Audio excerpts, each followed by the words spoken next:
Λάστιχα όμως ποδηλάτου, κυρίες και κύριοι, έχει ο Γιώργος Αμυράς, δημοτικός σύμβουλος στην Αθήνα, και δημιουργεί ένα νέο κίνημα, και με τις προτάσεις του οι προτάσεις του φαίνεται να υιοθετούνται από τη Δημοτική Αρχή για το καφενείο του Πικιόνι στο χώρο του Φιλοπάπου. Είναι μαζί μας. Καλησπέρα, Γιώργο. Καλησπέρα, τι κάνετε? Μια χαρά εδώ. Ωραία.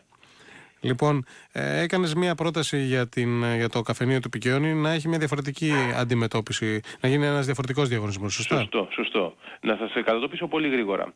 Το καφενείο του Πικιόνι, που είναι έργο προστατευμένο από την UNESCO και χαρακτηρισμένο ως διατηρηταίο έργο τέχνης, είναι κλειστό από το 2005. Ανήκει στον ΕΟΤ. Ο ΕΟΤ λοιπόν ανέθεσε στην εταιρεία τουριστικών ακινήτων ΑΕ, τα γνωστά τουριστικά ακίνητα, να βγάλει σε διαγωνισμό ξανά τη λειτουργία του καφενείου. Ο διαγωνισμός αυτός λοιπόν προέβλεπε τους εξής όρους, τους οποίους εμείς προσπαθούμε να αντιστρέψουμε, να αλλάξουμε. Οι όροι είναι οι εξής, ότι θα πάρει τη λειτουργία του καφενείου, όποια επιχείρηση έχει τζίρο 500.000 ευρώ το χρόνο, τουλάχιστον για τα 3 τελευταία χρόνια, όποια επιχείρηση δώσει τα περισσότερα χρήματα για το ενοίκιο, και όποια επιχείρηση, η ίδια επιχείρηση δηλαδή, που θα δώσει και 210.000 ευρώ για τη συντήρηση του καφενείου. Εκεί λοιπόν εμείς, όταν λέω εμείς, αναφέρομαι πρώτα απ' όλα στους κατοίκους του Φιλοπάπου, που είναι οι πρωταγωνιστές της υπόθεσης, και κοντά τους εμείς, είπαμε ότι ακούστε, κύριοι των τουριστικών ακινήτων, αποσυνδέστε καταρχήν τη λειτουργία του καφενείου από τη συντήρησή του.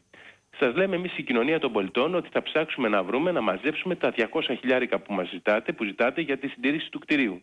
Πώς θα τα μαζέψουμε?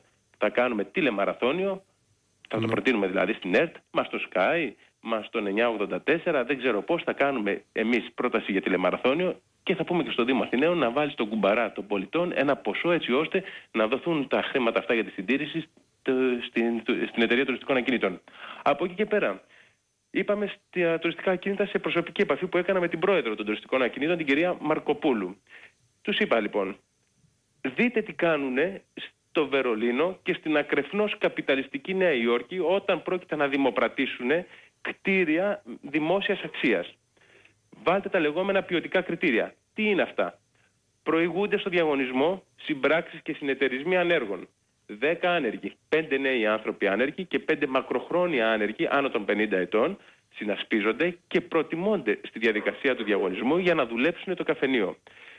Από εκεί και πέρα τους δίνεται το καφενείο με χαμηλό ενοίκιο, αλλά αναλαμβάνουν δεσμευτικώς την υποχρέωση ρητά ότι ο καφές θα κάνει 1 ευρώ και τα υπόλοιπα προϊόντα του παραδοσιακού καφενείου, δηλαδή βανίλια, υποβρύχιο, γλυκά του κουταλιού και του ταψιού, θα κάνουν επίσης κάτω του 1 ευρώ. Αυτή είναι η πρότασή μας, και αυτή την πρόταση την υιοθέτησε με ψήφισμα που εμείς προτείναμε το Δημοτικό Συμβούλιο. Μάλιστα.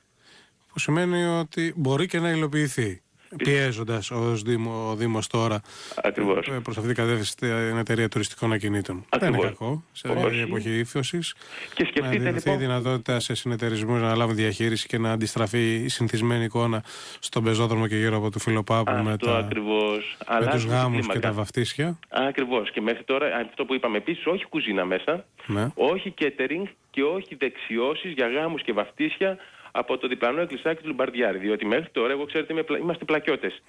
Πάρα πολλές φορές όταν λειτουργούσε το καφενείο, μας πήγαινε η γιαγιά μου μάλιστα για να μας κεράσει εκεί, να μας πάρει ένα ψυκτικό. Μας έλεγαν οι υπεύθυνοι του καφενείου ότι είναι κλειστή αίθουσα για γάμο. Δεν μπορούσαμε να πάμε.